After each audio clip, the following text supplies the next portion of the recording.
Woo! We're back. First podcast of May. Yesterday was May 5th. I hope you all used some Cinco de Mayo discounts.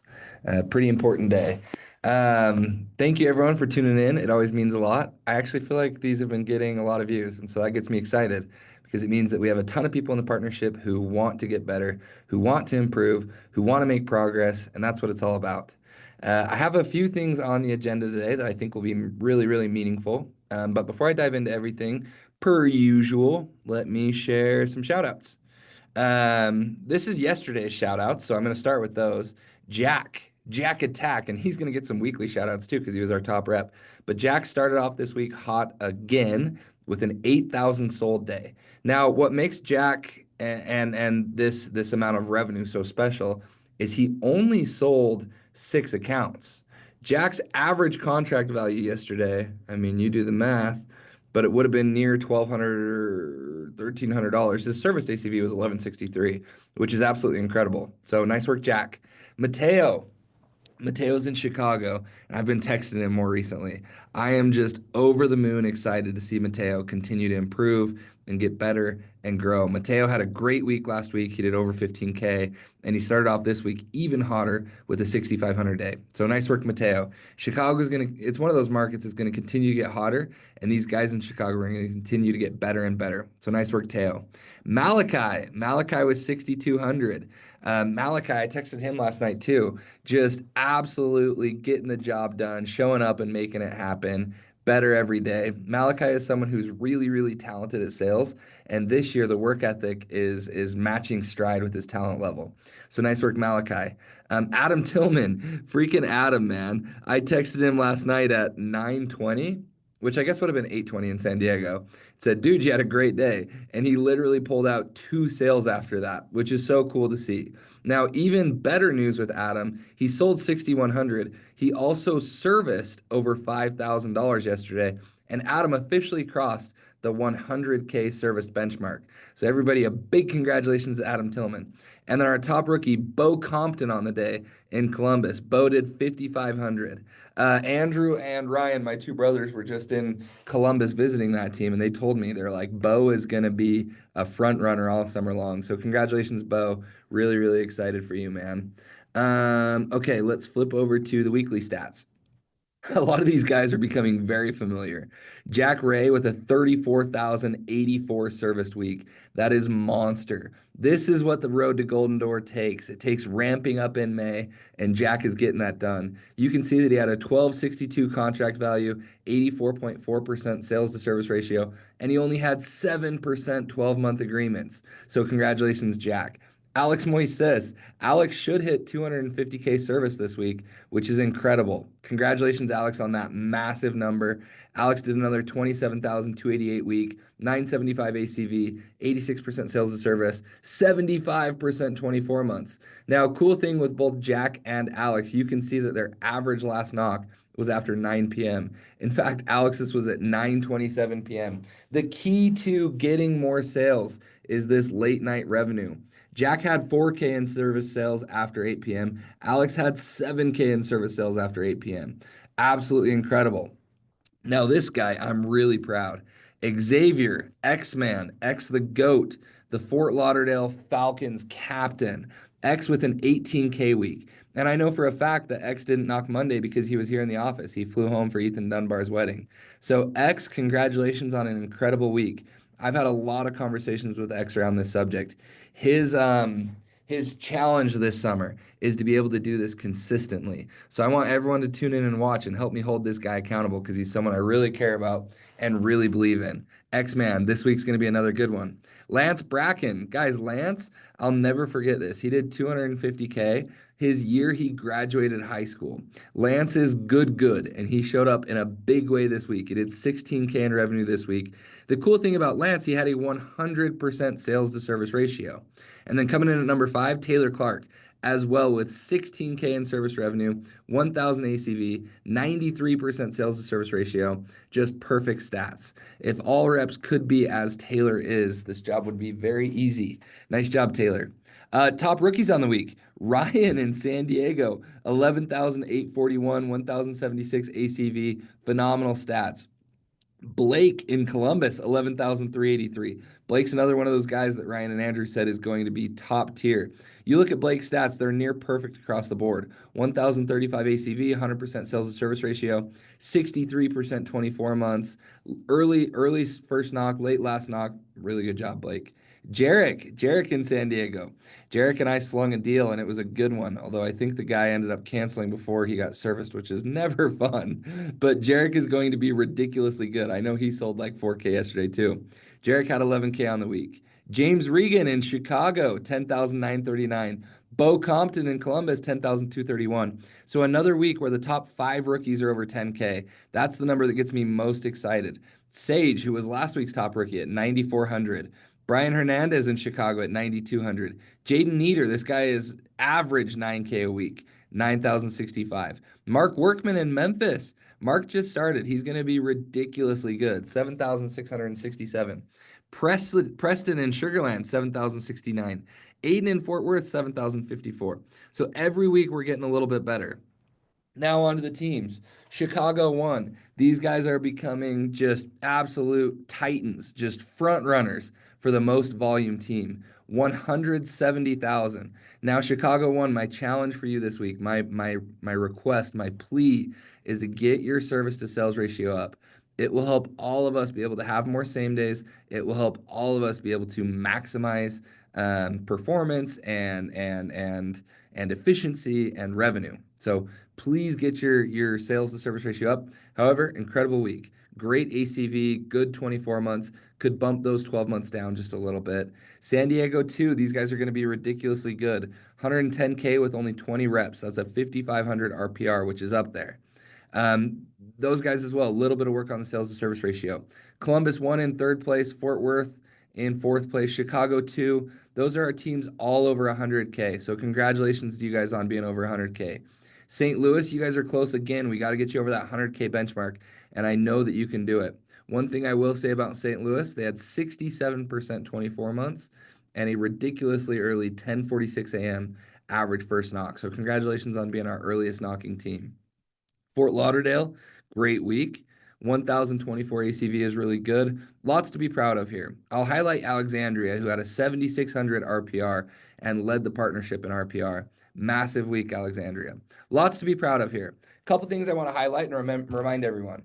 If your sales to service ratio as a team is below 85%, it's really hard to get you more routes and more same days. So please call each other out, collectively hold each other accountable, get that sales to service ratio up so that we can get you more same days and so that all of us can maximize our revenue.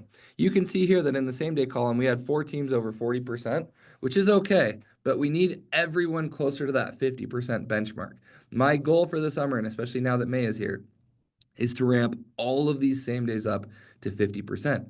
Now, the key to this, guys, there's 2 or 3 keys, and I'll talk about them here, and then I talk to the team leads about them more often. But you need to have that sales to service ratio already somewhat high, like 85%, because then we can go and request more routes, and corporate will gladly give them to them. Point number 2, and this one's really important, we need more initial service pros. We need more of our sales reps to have that desire. We need to recruit more techs. The branch techs tend to want to work the schedule that like starts at 8 and then ends at 5 or 6.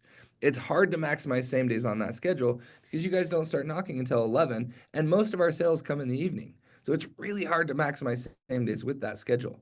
The teams that are doing great on same days, Fort Worth, St. Louis 2, Alexandria 1, Kansas City. Usually it's because they've recruited their own techs. And you guys will see, we had a team last year, Jeff Hatch's team, which is Nashville this year, who ended up doing 90% same days. And it's because they only scheduled on techs that we recruited. The reason that's so important and so clutch is we can have the techs that we recruited start at 10 or 11, do a couple morning stops, and then same day the rest of the day all the way up until 8:30 or 9 p.m. It's a game changer. So we need more techs. Oh, let me pause this. It just said I signed out. Oh.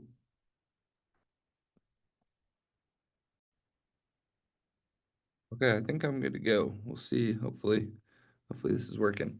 We need more techs, okay? So if you have friends at home who didn't want to sell but would be willing to come out and tech, we need them.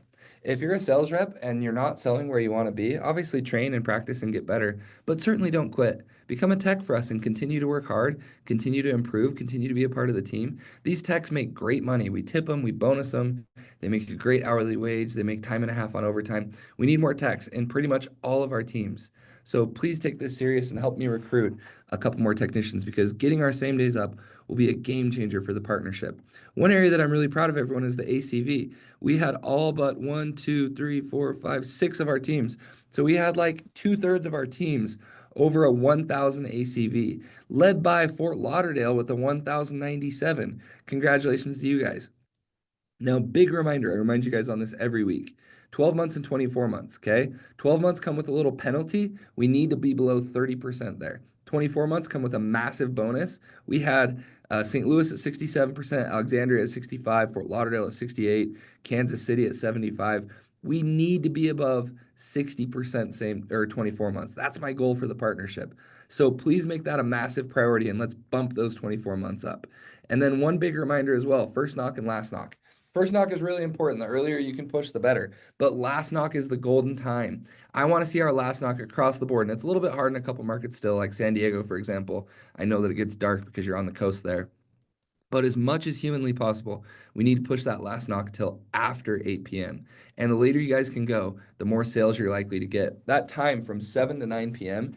is the best time to knock. If I only had 2 hours to knock and every day I could go out from 7 to 9 p.m., I could make a great living. If I could take just 2 hours out of the day every day, those would be the 2 hours I would pick. It's the most important time to knock. So please make sure that you're pushing as late as you can. And we've talked about this before, and I'll talk about it again. Make sure you're targeting, houses that have the lights on, garages are open. Obviously, the main level lights are on, the front door's open, they're letting air in. You see motion and commotion, and sometimes you have to skip doors, especially after like 8:15, 8:20 when it's getting dark. Sometimes you have to skip 2 or 3 houses in a row and find the ones with the lights on that people are clearly up and out and about and target those houses and get those late night sales. It's an incredible, incredible strategy.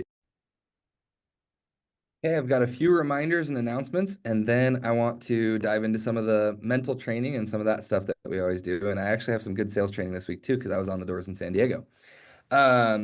Reminder number one, everything that you do gets recorded. Please do not get yourself in trouble. We did have a couple instances again this last week where a sales rep got recorded saying some dumb stuff to a customer on the doors.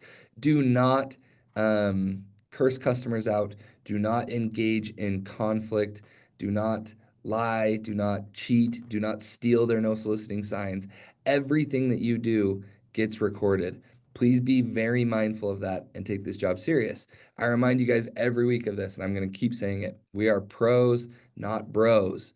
Okay, our goal is to make just as much money as possible during the summer. Obviously, have fun, have a good time, live it up a little bit, but make as much money as we possibly can. We've got some awesome team lead trips after the summer. We've got an awesome weekend planned in Utah for the welcome home.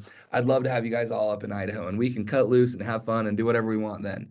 But please, during this summer, take it serious. Remember that your goal is to make enough money to buy real estate, make enough money to pay for school, make enough money to provide for your family, make enough money to buy the cool car, whatever it is. Don't do dumb things that take away from the job. Take this job serious. Pros, not bros. That's what it's all about. Reminder number two, be cognizant of your stats. I get rookies every day asking me, how can I improve? And I look at their stats and I send those stats out every weekend for a reason.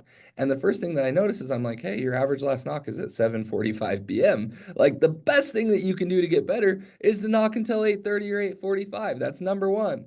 Because maybe you had 3 sales lined up. I can't tell you guys how many days I would bagel until 8 o'clock. And then after 8 o'clock, I'd sell 2 or 3 accounts. And the day ends pretty good at that point. I can't tell you how many times I probably would have sold, maybe 15% less every summer, maybe 20% less every summer if I would have stopped at 8 o'clock. It's a significant difference. And a reminder that the way the pay scale works is that extra 20% helps me hit 2 or 3 extra benchmark tiers. So I probably make 30% more money or 40% more money, all because I pushed late. So be cognizant of your stats. And if you want my advice, it's be meticulous with those stats. Make sure that you're working as hard as you possibly can. After you've done that, obviously establish the training. And I'm going to talk a little bit that here in a minute because I have some good things that I want to share.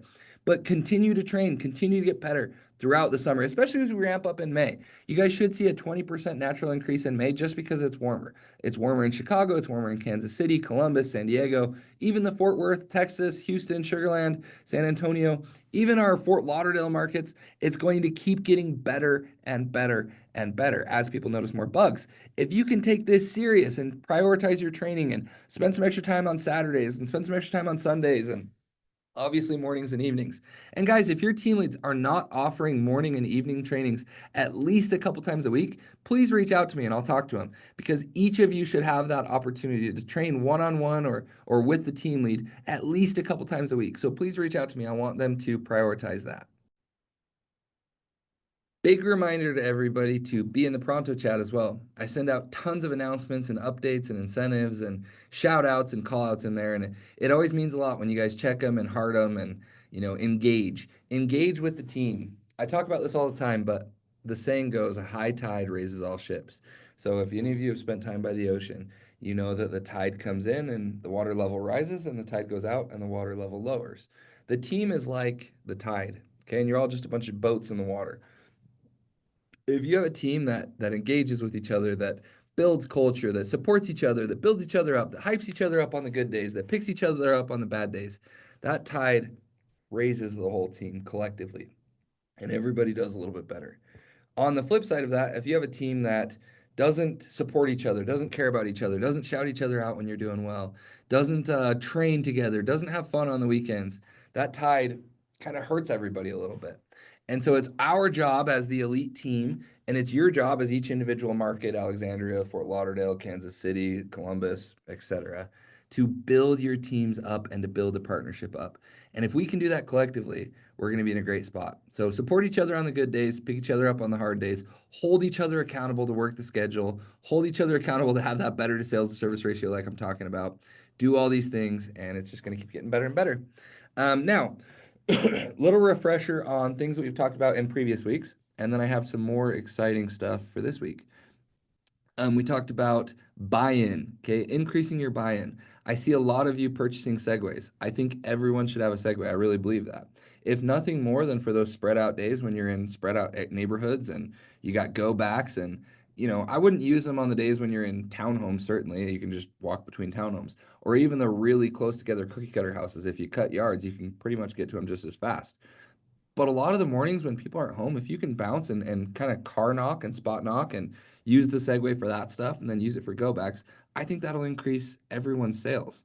So if I'm you guys, I'm making a Segway a big priority. That's one way to increase your buy-in. Another way, train more on Friday nights, Saturday nights, Sundays.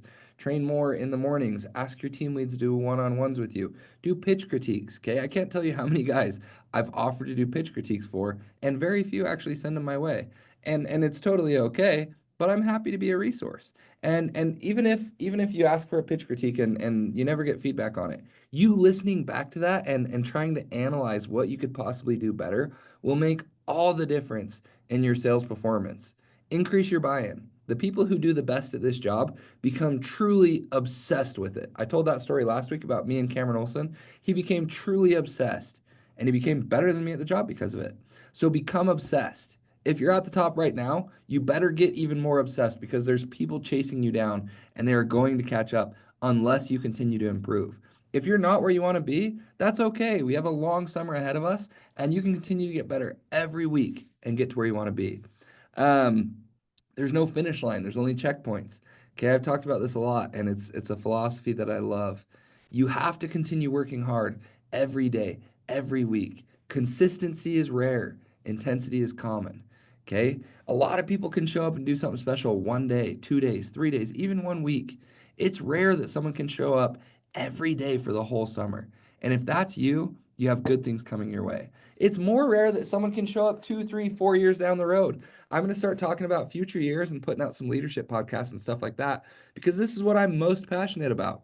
I want to see this job change your life. And in order for it to do that, it usually takes more than just one summer. Okay, one summer is a great first step, but I'd love it if we continue to build and grow together and invest in real estate and take over the world. So intensity is common, consistency is rare. Who can be consistent every day for multiple years? I believe I can. I know a lot of our team leaders can. I know guys like Mark and Colby and Andrew and Ryan and Jeff, those guys can be consistent over a very long period of time. And that's why they end up winning. Okay. That's what it takes. That's what it takes to be successful. I look at Chase Flynn in Chicago and what those guys are doing in Titus. And they've had some highs and some lows over the time period, but they've continued to show up. And because they've continued to show up, they're a number one volume team by a lot right now, which is so cool to see. It's a tribute to consistency. Um, Talked about football. Every day you make three decisions: build up, tear down, feel good, feel bad, win or lose. Every day you guys make those decisions. Are you going to feel good today? Are you going to make the team better? Are you going to make the hard decision and get out of the car and go knock the doors? Okay, are you going to win or are you going to lose? We talked about inches. On this team, we have to fight for the inches. It's usually not a big adjustment. Okay, it's guys quitting just a little bit too early. It's not pushing through one or two more smoke screens. And that's a great segue into making the better error. Remember, I talked about that. This job is all about making the better error. Okay, are you going to be a little bit too persistent or give up a little bit too early? Are you going to knock a little bit too late or quit knocking a little bit too early? Are you going to try and train a little bit too much or be a little bit too casual? Okay, make the better error. Do the harder thing. Get out of the car right away and get to work. The inches we need are everywhere. Um, I told you guys a wrestling story. My freshman year, I was wrestling varsity and I lost, and I was mad and fuming. And I told my dad, "I suck." He goes, "Well, you better stop sucking. You've got another match coming up."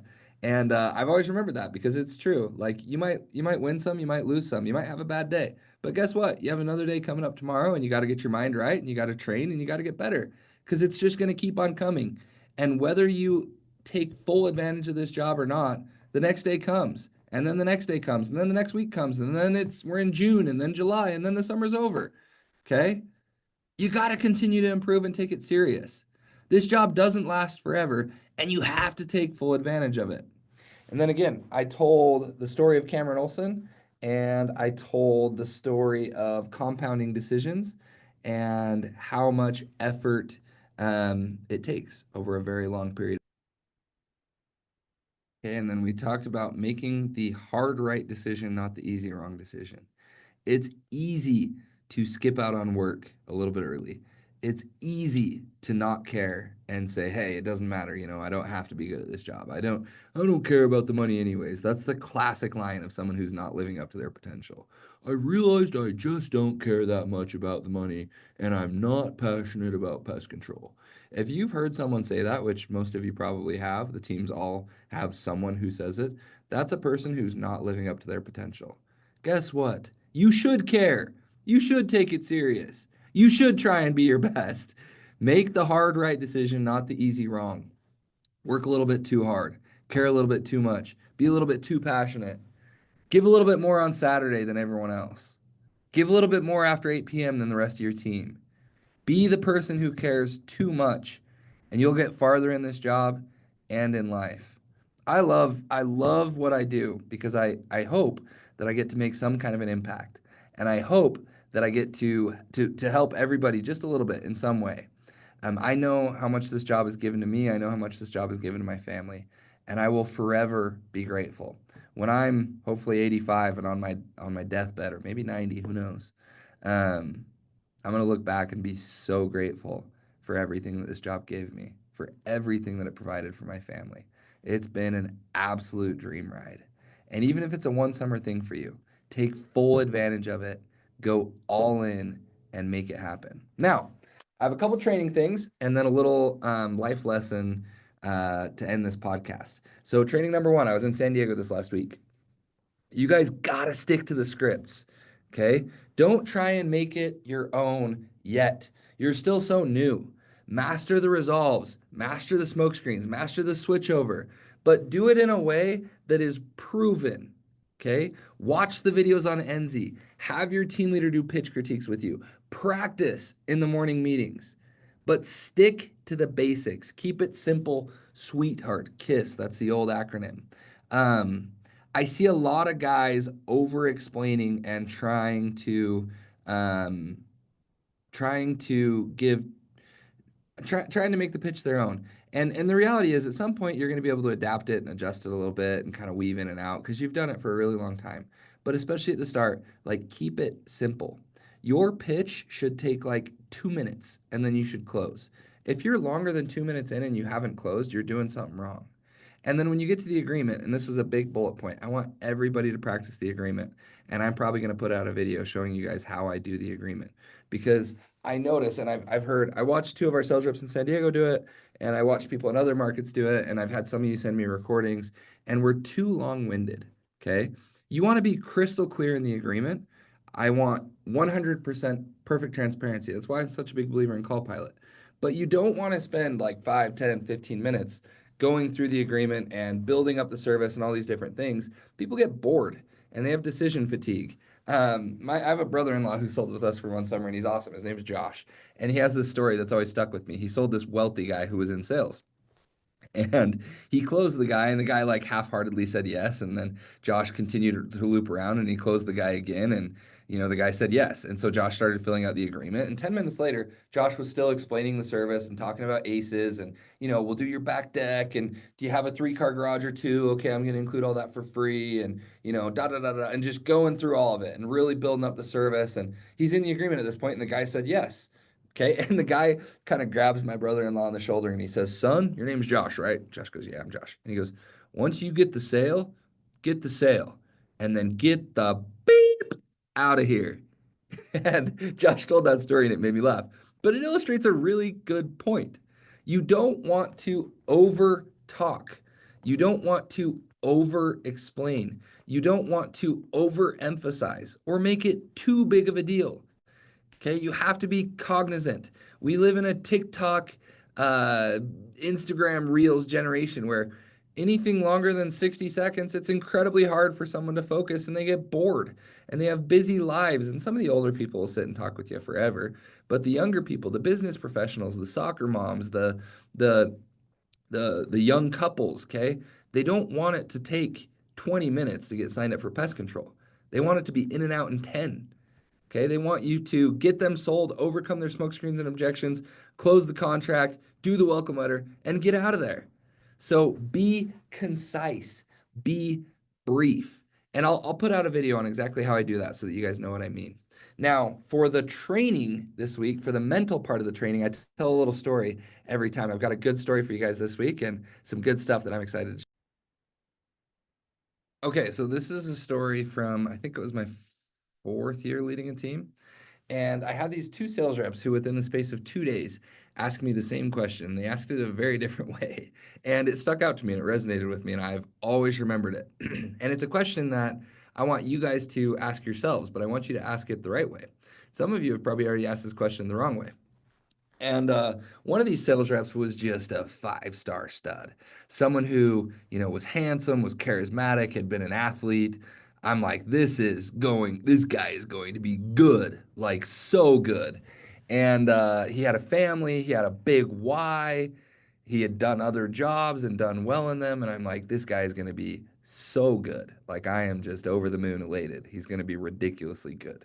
And the other sales rep, awesome guy, super cool, but just a little bit less flashy, more average, kind of like me. And I'm like, he'll be okay too. But, I think sales rep number one is going to obviously do more revenue. And after a couple weeks, they were both doing about average. Okay. Sales rep number one started to fall into a funk of having a bad attitude. This is the handsome sales rep. This is the one that, had the looks, had the charisma. Everyone on the team thought they were going to crush it. Sales rep number two fell into a good positive attitude cycle. And, a few more days pass, and sales rep number one comes to me and he says, "Dude, I'm so frustrated. These stupid HOAs and the stupid switchovers and the old ladies who won't sign up without their husband. And, I'm just like so frustrated." I just ask myself, I'm like, well, what can I even do about it? What more can I do? Like, it's just pointless. Like, these people are just dumb and the neighborhoods are ridiculous and da da da da and just negative. And the question, if you picked it out there, was what more can I do? But it was what more can I do in like a negative way, where he's basically kind of throwing his hands up and saying, I have no control over what happens. And the second sales rep, the one who I also thought would do really well, but he was a little bit less flashy, a little bit more average and normal, he fell into that positive mentality. And he came to me and he's like, dude, I know I'm doing okay, but I want to keep getting better. And I'm working really hard. I'm talking to my 50 DMs a day. I'm knocking past 8:30. I'm practicing at night. But what more can I do? Like I would love it if you could point me in the direction of some extra steps that I could take to get even better. What is there something else that I can be doing to get even better? Or what more can I add? Or what more can I do? And just the disparity between those two people was shocking. And believe it or not, sales rep number one, he finished the summer, but he didn't do great. I think he missed the team lead benchmark. Sales number two ended up being one of our very top guys. Okay. Ended up making twice as much money as sales rep number one. And the real difference boiled down to that exact mentality. It's what more can I do versus what more can I do? What more can I try? What else can I improve on? And if you guys can adopt that second mentality of what more can I do? Like sincerely, can I knock more at night? Can I knock later on Saturdays? Can I train some extra with you in the mornings? Can I send you a pitch or two once every couple days? Can I ride out in your car group once a week so that I can grill you with questions? Like what more can I do to keep getting better? You will see yourself improve, you will see yourself grow, and you will end up maximizing this opportunity. Okay? I really believe that sales is like a 75% mental game. And some people would probably say it's even more than that. Some would say 80 or 90%. I really believe that sales is very, very much mental. I've seen it within teams. I've seen team leaders come to me and say, "Oh, this area has already been knocked so much." And then I've seen the other team leaders say, "Dude, this is the best area I've ever knocked." And it's crazy what happens just in that day on their total production. I've seen rookie sales reps split a neighborhood 50-50 and go out and knock, and one of them bagels, and they end up pissed off and mad. And that was the meanest neighborhood I've ever had. And I've seen this guy have his best day ever. And he comes back at the end of the day and he's like, dude, that neighborhood was gold. Can I knock the other half? And it's all mental. So I want you guys to ask yourself sincerely, authentically, what more can I do? What else can I improve on? What else can I take advantage of? What can I do a little bit better to continue making improvements? Guys, I won't sugarcoat it. This job is hard. It's probably the hardest job most of you will ever do. It will teach you, it will refine you. Our theme this year is pressure is a privilege. Pressure makes diamonds. That's real. Okay, this job is going to turn you into something very, very special if you take advantage of it. But if you crack under the pressure, if you let yourself get negative, if you don't continue asking, what more can I do? And instead you start asking, what else can I do? What more can I do? You're gonna falter. Like you gotta stay on the positive side of things. You gotta stay optimistic. You gotta continue pushing. It's all about positivity. And if you're struggling with that, talk to your team lead. He'll give you some advice. He'll listen. Talk to me. I would love to be a resource and I would love to help. Talk to the other regionals, talk to the divisionals. Like get some help, but get it in a way that you're genuinely authentically like trying, okay? Not in a frustrated, mad, solve my problems because I'm not doing what I want, but authentic, like ask for help and keep getting better. Guys, I love this job. I love what we do. I love working with each of you.